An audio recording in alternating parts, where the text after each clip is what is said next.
Hello বন্ধুরা, আসসালামু আলাইকুম। আমাদের হাতে যেই ফোনটি দেখতে পাচ্ছেন এটি হচ্ছে রেডমি নোট 9 প্রো। তো এই ফোনটি আজকে আমরা এফআরপি আনলক করব, এফআরপি বাইপাস করব উইথাউট কম্পিউটার। তো চলুন শুরু করা যাক।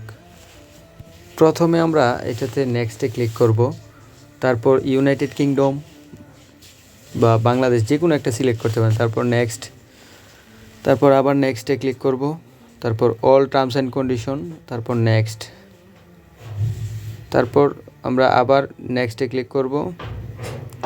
এখান থেকে আমরা যে কোনো একটি ওয়াইফাই কানেক্ট করে নিব। তো আমরা আমাদের ওয়াইফাইটি কানেক্ট করে নিতেছি।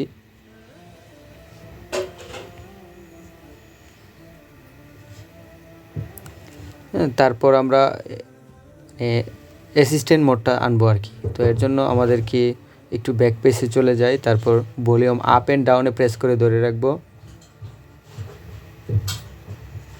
তারপরে টার্ন অন। একবারে যদি না হয় তাহলে আবার আমাদেরকে Google volume up and down আবার ধরতে হবে গুগল অ্যাসিস্ট্যান্ট মোড আনার জন্য। টকব্যাক মোডটা চালু হওয়ার জন্য আর কি। তো এটাতে এল লিখতেছি, এল। তারপর এটা ক্লিক করে তারপর এখানে গুগল অ্যাসিস্ট্যান্ট, ওপেন ইউটিউব।